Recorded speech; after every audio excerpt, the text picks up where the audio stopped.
Desde hace 4 meses, más de 1.300 indígenas que fueron desplazados por la violencia en sus territorios viven en cambuches improvisados en el Parque Nacional, en Bogotá. Incumplimientos del Estado, falta de soluciones a la precaria situación y la violencia que persiste en sus zonas de origen los tienen sobreviviendo al frío, al hambre y a las enfermedades respiratorias.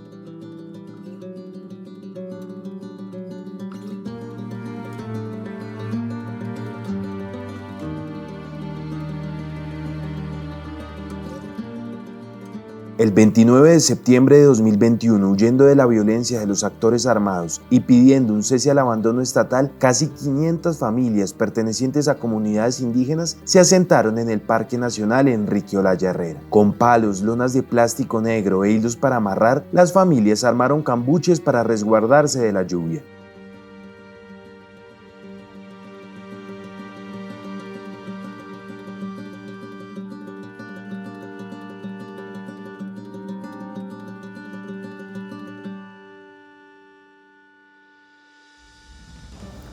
Primero que todo, mi nombre es Olga Cecilia Zapata Arce, soy del pueblo Embera Chamí, vengo del departamento Pueblo Rico Risaralda.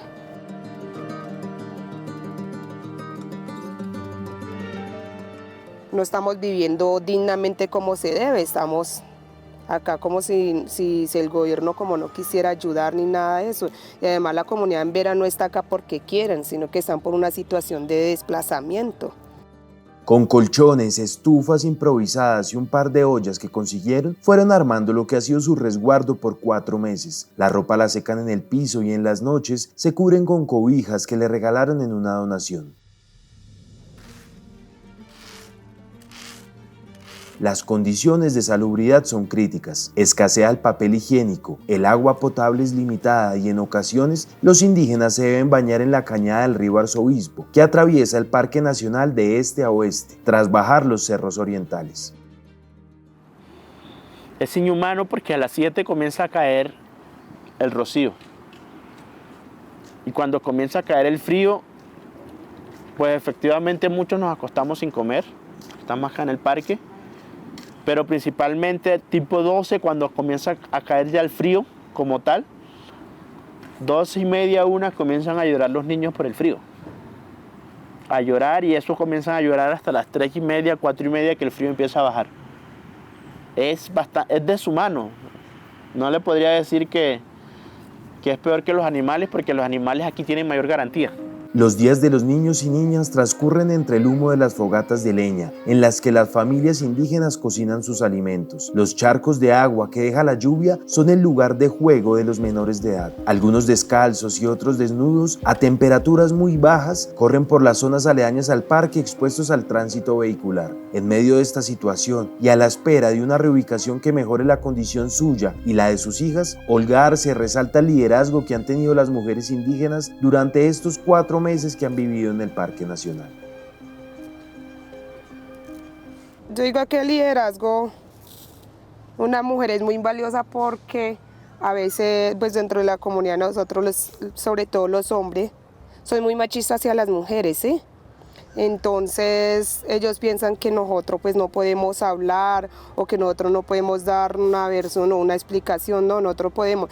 Y simplemente a veces las mujeres no hablan, es porque la verdad no han tenido estudio. Hoy en día pues se está superando, hoy en día está involucrando más las mujeres para poder hablar y tomar pues como una forma de lideresa, pues también ser iguales que a los hombres, no solamente los hombres, sino que nosotros también podemos. El humo, la escasez de agua potable y las barreras en la comunicación han generado que los niños y niñas sean los más vulnerables. De acuerdo con María Violet Medina, una de las voceras de los indígenas, más de 80 niños han sido hospitalizados, alrededor de 10 han ingresado en una UCI y un bebé de 1 año y 9 meses falleció tras complicaciones en su salud.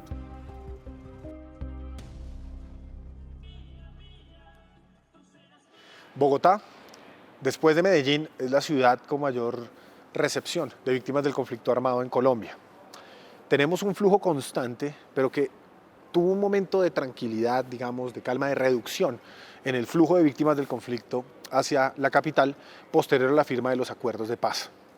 hace un periodo que coincide con el inicio de los anuncios de la pandemia y que se extiende hasta el día de hoy, empezamos en un aumento en el flujo de desplazamiento forzado hacia Bogotá, producto básicamente de la reorganización de los actores armados en diferentes territorios del país, sumado a la falta de una implementación plena del acuerdo y una presencia estatal más allá de la presencia de la fuerza pública y de la seguridad en términos de toda la articulación y la institucionalidad del Estado para la garantía de derechos, así como también con la apertura, después de la primera ola, de las fronteras de tránsito en las diferentes ciudades y departamentos.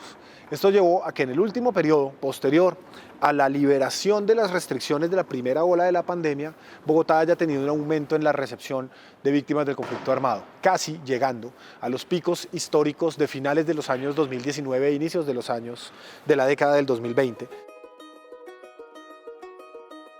En la ciudad, según datos del Observatorio Distrital de Víctimas del Conflicto Armado, hay 19.265 personas que pertenecen a alguna comunidad indígena y además que tienen la condición de víctimas del conflicto armado. Pero aunque se presente un nuevo ciclo de desplazamiento forzado, la crisis humanitaria de los indígenas en Bogotá no es nueva. La Corte Constitucional, en su auto 004 de 2009, alertó que los emberas se declararon en emergencia humanitaria porque la guerra que se libraba en sus territorios había ocasionado muertes, desapariciones, desplazamientos y amenazas, en particular muertes de líderes. Entre 2011 y 2012, la llegada de emberas a Bogotá se incrementó debido al desarrollo del conflicto armado en Pueblo Rico y Mistrató, en Risaralda y Bagadó, en Chocó. Desde entonces, las comunidades indígenas, en específico la embera, empezaron a vivir en pagadiarios en barrios como San Bernardo y Santa Fe, en el centro de Bogotá. Para poder pagar estos inquilinatos de precarias condiciones de infraestructura e higiene, se buscaban a partir de la venta de artesanías y la mendicidad. Con la cuarentena estricta entre marzo y mayo de 2020, las familias indígenas perdieron sus ingresos y fueron expulsadas de estos lugares. No podría estar más de acuerdo con la exigencia que hacen algunos voceros y voceras de la necesidad de que se les garanticen condiciones en sus territorios ancestrales y de origen. Y ese es el horizonte de sentido de la población desplazada en su gran mayoría en el país. Los desplazados del conflicto armado no quieren vivir en las ciudades bajo condiciones deplorables o que van en contra de su tradición y cultura. Estamos totalmente de acuerdo con los voceros y las voceras que la principal reivindicación debería ser la garantía de sus condiciones de vida y de sus proyectos culturales y sociales en sus territorios de origen. Y allí le pedimos al Gobierno Nacional que tome unas medidas de choque que permitan el ejercicio pleno de sus derechos y sus libertades en sus territorios de origen.